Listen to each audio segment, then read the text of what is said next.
going to start passing around some photographs of the area as I kind of talk here.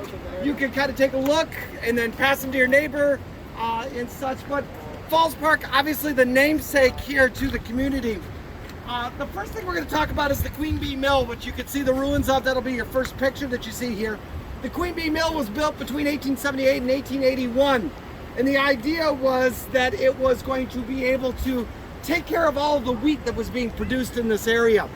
R.F. Pettigrew had seen all of these people lined up with their wagons at train stops, waiting to load all of their wheat to head out of the area. And he's like, we could harness the power of the falls. We could have our own wheat processing facility here. So the Queen Bee Mill opened in 1881. However, it ran very unsuccessfully. Drought, there had been grasshopper issues. The amount of wheat never quite materialized to run it. It was a 7-story building, all built of the native quartzite. All that you can see today, of course, is the ruins. One of the big deals within it is it was the most modern of machinery that you could have in a mill at the time. So it was going to be a pretty big deal for the area. We'll talk a little later about how they convinced the investors that there was enough water power to actually run the mill.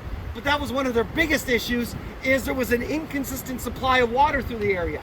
I mean, when you look at the Big Sioux here today, you can see that it is not raging and not necessarily enough to run anything in the area. In 1929, it became a warehouse, and in 1956, it burned. Those are the photos that you saw in there. It was a spectacular fire. So the walls were quartzite, the interior was all wood, and the fire was spectacular at the time. I still talk to people who remember they were kids and their mom and dad woke them up and they came downtown so that they could see the Queen Bee Mill fire.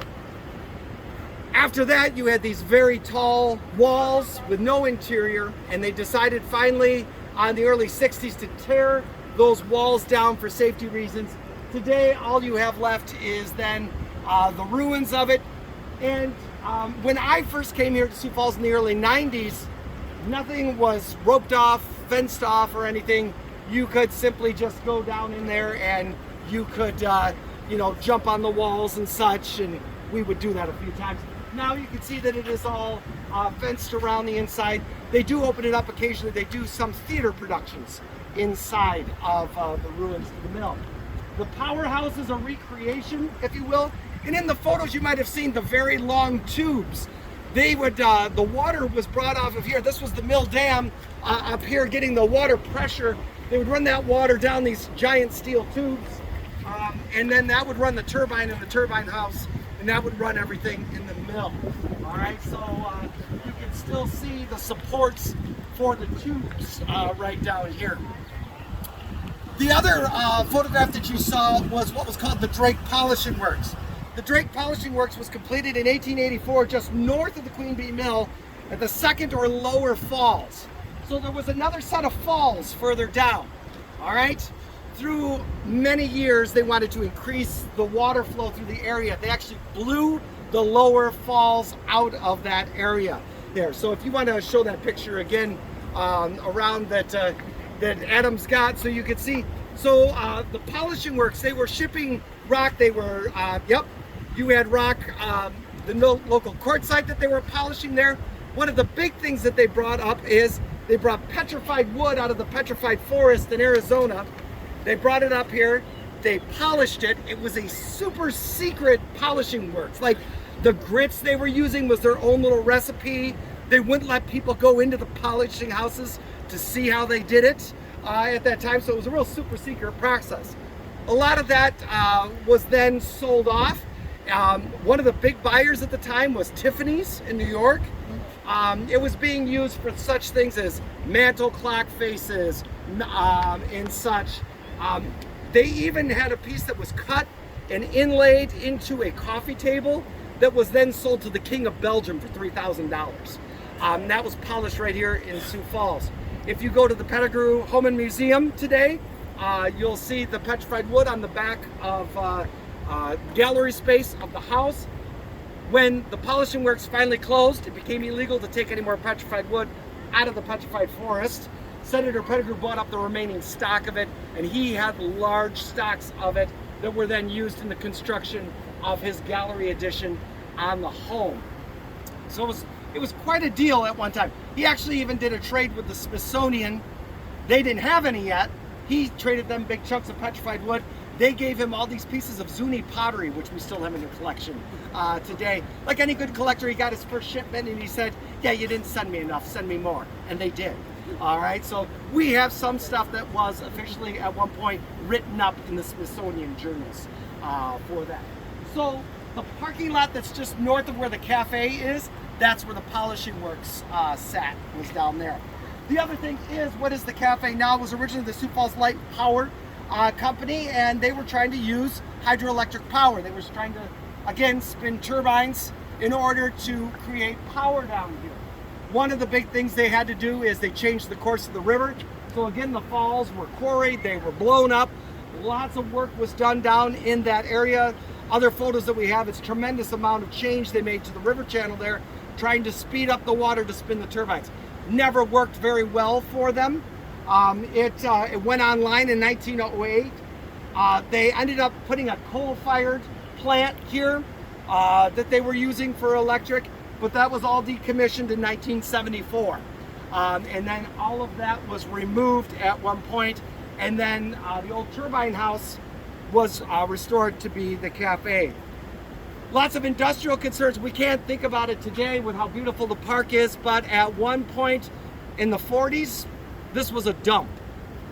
Literally. The whole area down there, there was a giant hole, and people came and they threw their garbage down here in Falls Park. So that's literally how I just talked to a gentleman. He's like, we used to clean out our business. We'd bring the truck down. He goes, right where you turn in over here, there was just a big pit, and everybody backed up and they just dumped their garbage in there. I talked to another guy. He owned a wood shop, carpenter shop. He goes, we would clean out all the sawdust and everything. We'd come down and dump it at the falls. Even up into the 1990s, throughout the 60s, 70s, 80s, this was not the nicest place to come in Sioux Falls. However, they then, in the early 90s, the city said, hey, this is the namesake to our community, and they put a lot of effort in. They've invested millions of dollars now, and the park is one of the most visited places in South Dakota today when we have visitors coming in. There is a new master plan that's being worked on right now for Falls Park. I actually think I have a meeting coming up here in another week. They're getting for some historical elements to it. So the city is going to do more works, and I think we need to find a really good balance right now between the history and the park and the falls and the natural beauty and all of our development that we have going on around it. I'll use this term again, but at one point they called this the Niagara of the West. It was never the Niagara of the West, but if you've ever been to Niagara Falls, you know it is very commercial. It is very built up around there, and I just hope that the city, we take care of this and don't let that necessarily happen. Right across from us, of course, you're seeing what is the Sioux Steel project that is going on. Sioux Steel has moved out. The land that they're putting, there's going to be new hotel, retail, shopping that's all going to be going in here. So that's what they're building.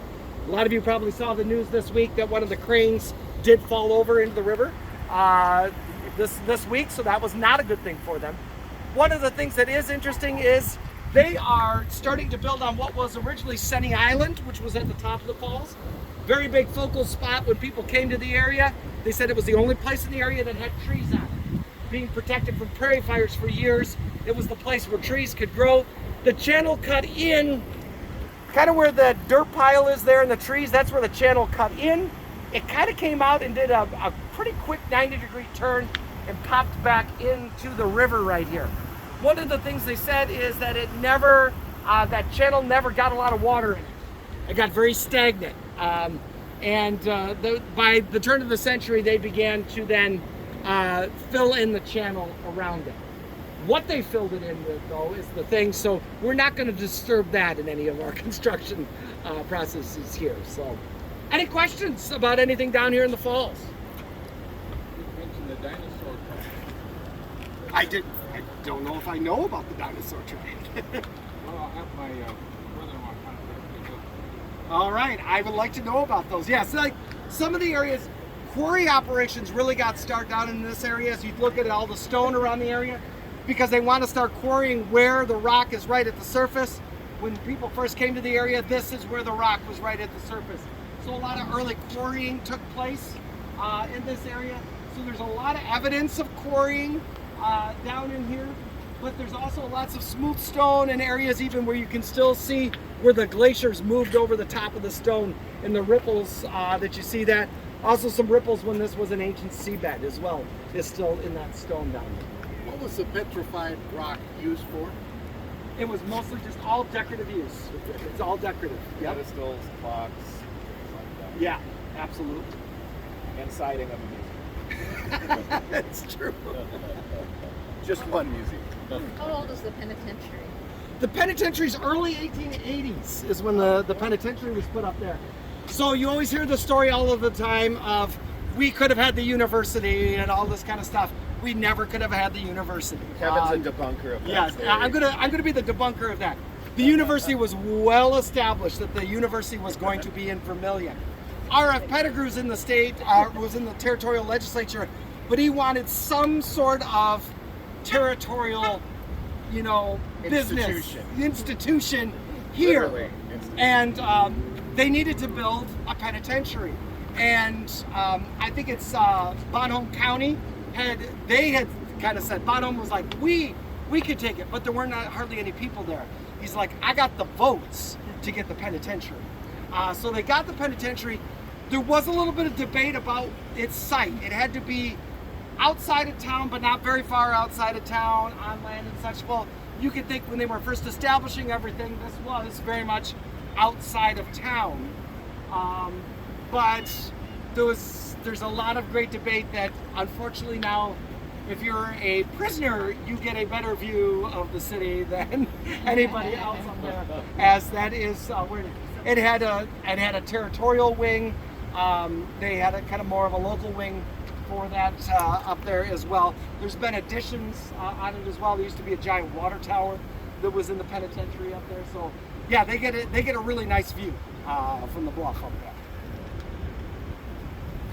Let's keep riding. All right.